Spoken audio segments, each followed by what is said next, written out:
This is the Newsload. Ed, hello. Hello, how are you? Oh my God, it's up. 15-year-old self is just having a moment. How are you? I'm all right, how are you? Oh my God. Okay. Well, I'm just going to start the show. Hi, my name is Carrie Anne Stevenson, and I'm your host from Newsload, speaking with Ed the Sock from Much Music and Z103.5 and everywhere. Okay, so first question. How were you born, Ed the Sock? How was I born? What? This is an awfully personal gynecological question. How was I born? Do you begin every interview with such a question about how somebody was born? What do you mean, like natural or cesarean, or what are you looking for? Yeah, are you natural or cesarean, or were you just sewn together? How were you born? I'm not going to answer that question. Okay. It crosses a line. When is your birthday? My birthday is, I don't like to make a big deal out of birthdays. My birthday is this month. Is it this month? I think it's this month. January? January, yeah. That's amazing. You're a New Year's baby. Something like that, yeah. How'd you get the job on Much Music? I was doing my own show on started on a small cable 10 station in Toronto, and then went to cable 10 stations across the country.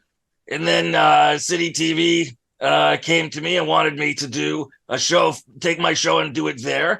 And they wanted me to be on Much Music at the same time. So that was 1994. Where did the idea of Fromage, criticizing the music videos TV show, where did that come from? Well, it wasn't mine. The show had existed before me. It was hosted by one of the original VJs, Christopher Ward. He created the show, but he played this Frenchman character, Simon de Camembert or something like that. And the thing was that when he did the show, they made fun of like foreign videos and videos that had no budget. And I didn't think that was real. That was like shooting fish in a barrel. So it didn't interest me to do it that way. And when Chris left, the show was continued for a couple of years by the producer that worked with him. And I hosted it, but it wasn't my show. And then when that producer moved to another station within the Chum family, myself and my collaborator, Leanna Kay, took the show over. Much Music didn't know we were doing it. They thought the show was canceled. But we did the show ourselves in 1999. We wrote it. We did all the videos, did all the shooting and editing ourselves, and just gave it to them. And they aired it, and it did well. And every year it did better. It became their most successful in-house produced show. Yes, it did, because it was so good. Can we talk about the episode Hero, Enrique Iglesias for a moment? I guess. Okay.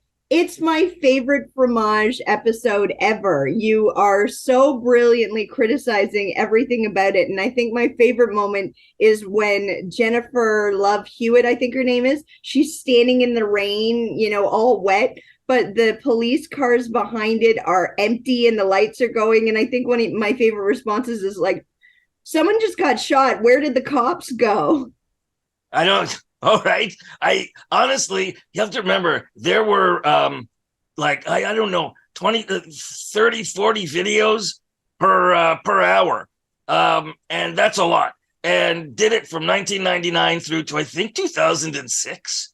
So, do the multiplication. That's a lot of videos. Everybody seems to have their own favorite line.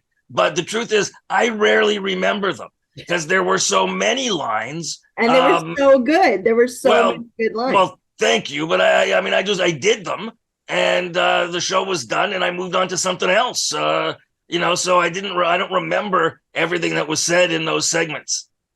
Okay, no problem. Do you use humor as a self-defense mechanism? No, I'm not really defending myself. I use humor as a way to highlight things that I think are wrong in the world. So I mean, it's a little easier to use humor to direct people's attention to things or to get people to consider issues in ways they hadn't before.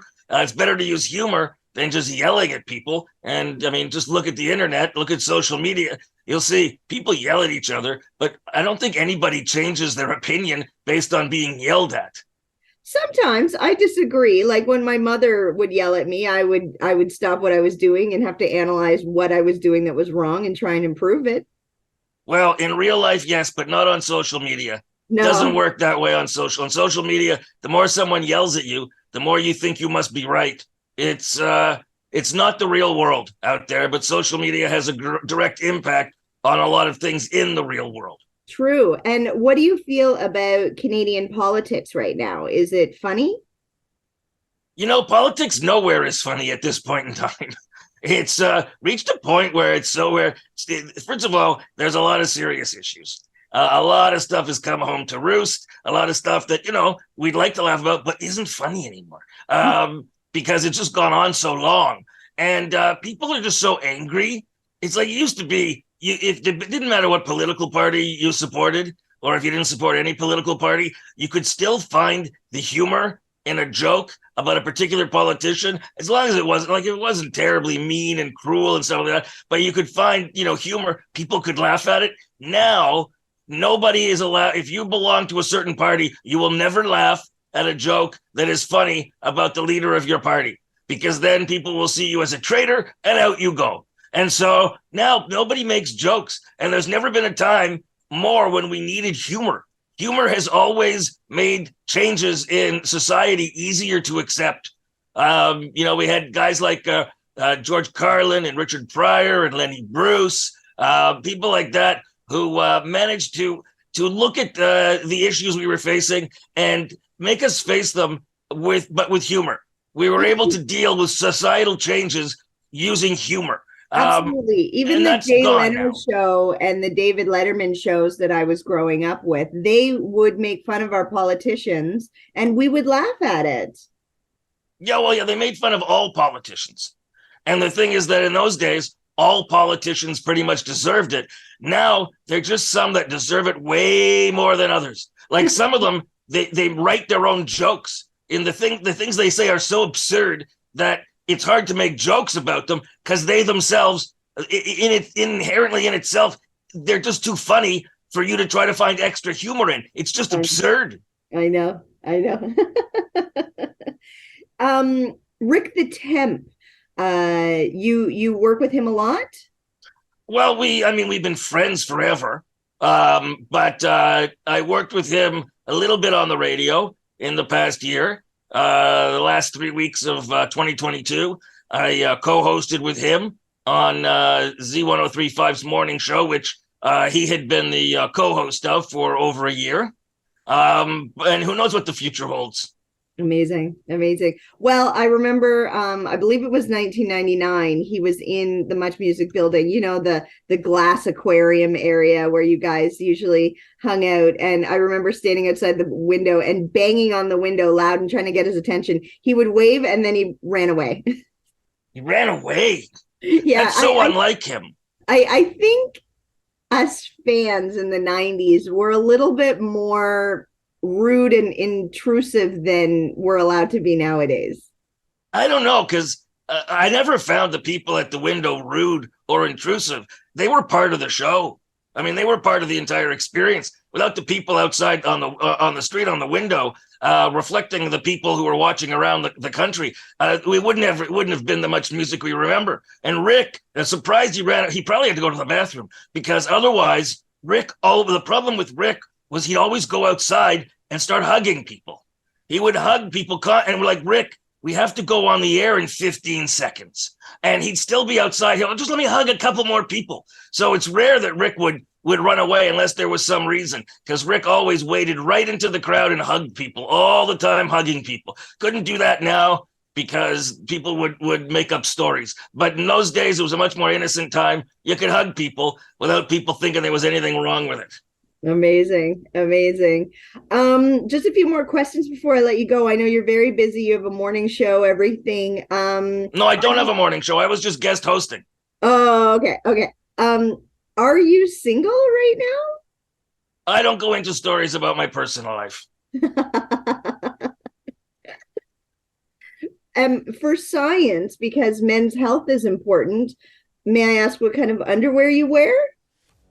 I tend to prefer the tidy whities. I can imagine.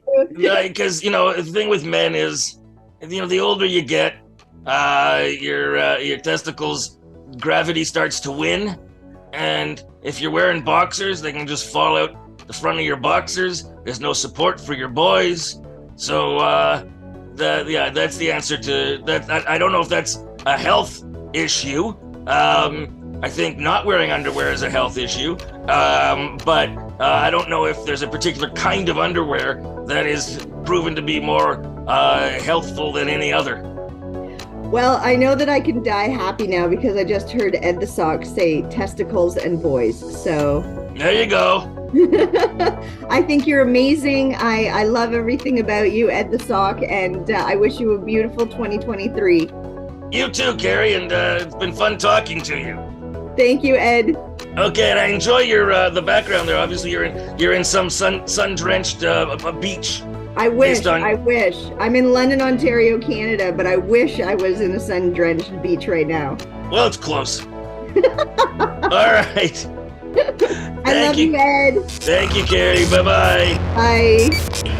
This is the Newsload.